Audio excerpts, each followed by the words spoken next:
make your own definitions, you need to understand the essential qualities of the cloud computing. What it takes for somebody to become a public cloud provider. Well, the first quality is on-demand self-service.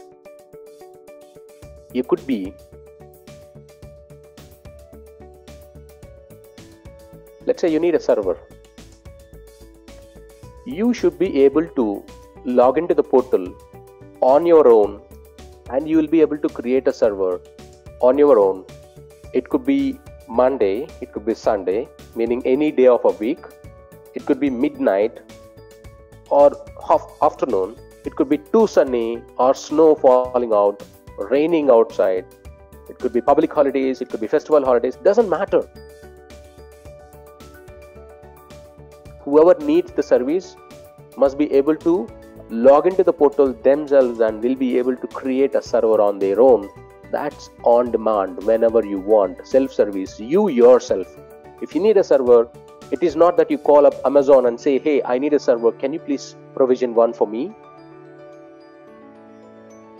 And they say, hey, wait for 2 days. Okay, I'll wait for 2 days. It's not like that. It is about on demand, meaning whenever you want.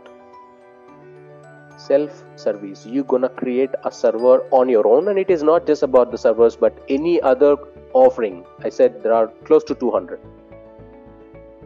So on demand self-service. Broad network access, meaning you just need to have an internet connection and you must be able to connect to the provider's data centers.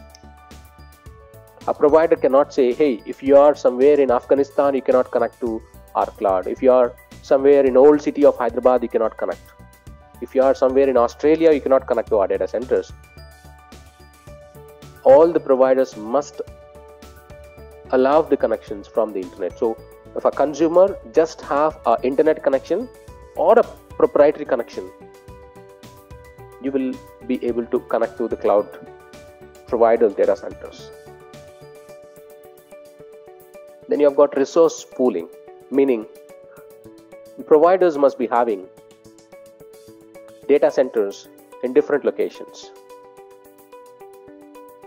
For example, Amazon have got 23 regions and close to 70 availability zones. Let's say for now we don't understand the terminology.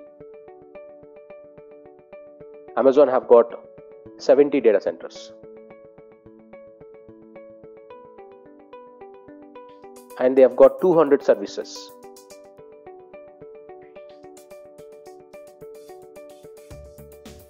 If they start giving you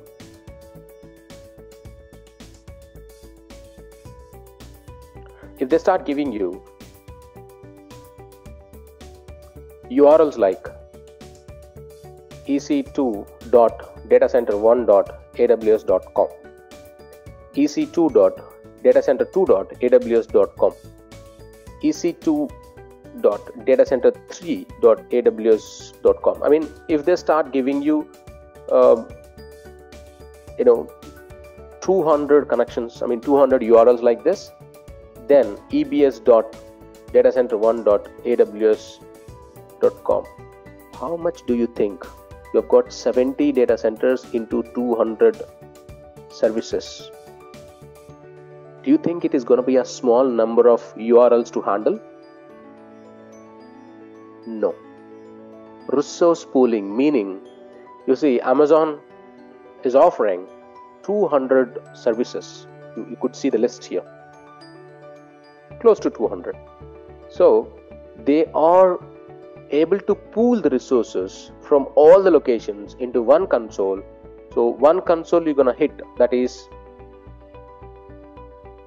console.aws.amazon.com. One console that you hit in one location, you've got 200, close to 200 services, and in one console you're gonna get access to all the 70 data centers. Because in Singapore itself there are 3 data centers. Let me show you that. Of course, in AWS terminology we call that as regions and availability zones.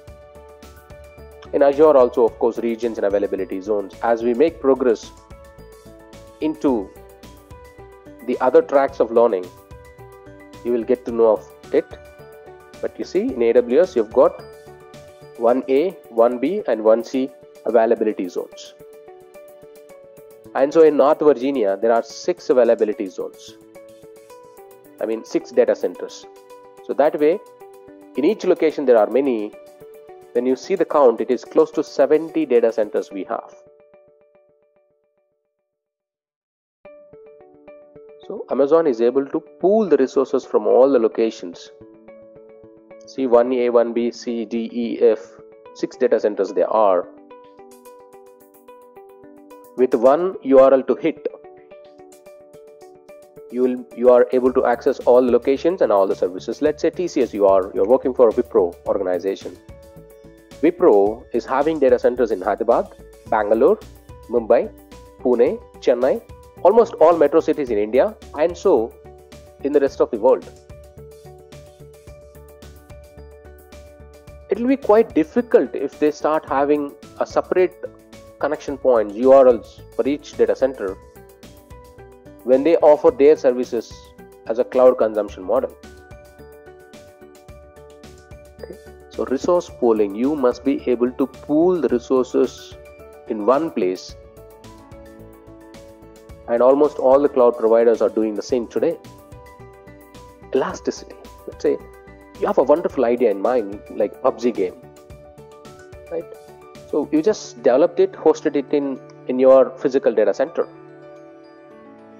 and published it on the internet.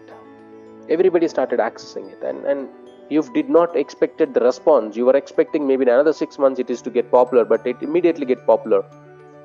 There is an immediate requirement to you scale your servers to 100.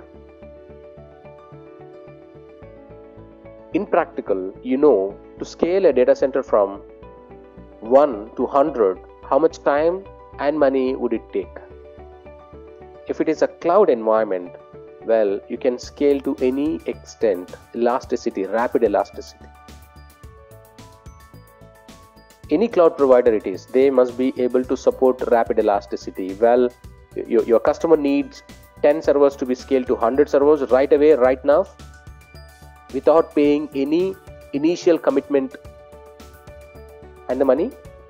Yes, the providers must be able to support it. And you wanted to scale from 10 to 1000, 10 to 10,000. Yes, the providers must be able to support it. So that is rapid elasticity. Today, that's one of the reasons you see applications are more dynamic. As the load increases, the capacity increases beneath the application, because that's how it is being designed.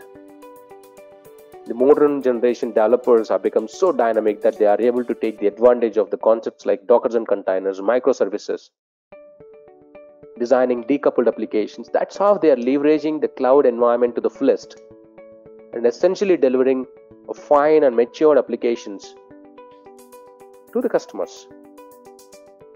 If a game, if a application like PUBG is designed for 1,000 users and all of a sudden it becomes so popular, if 10,000 players are playing at a time, they would definitely face a lot of performance issues. But now you don't see any of them, because as the number of customers or users increases, capacity beneath the application is dynamically increases, and as the number of connections drop down, the capacity is released.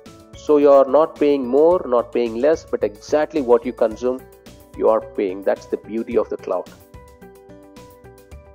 And this is what I've explained. Pay as you go. Your usage is being accurately measured. So you only pay what you actually use. Pay as you go. Now, to give a cloud computing definition, delivering IT services over the internet, on-demand pay-as-you-go way is called AWS Cloud. Delivering IT services over the internet to the customers in pay-as-you-go self-service way is called Azure, and it is the same to Google, because anybody wanted to be a public cloud provider, they must have these 5 essential qualities in their delivery, otherwise no.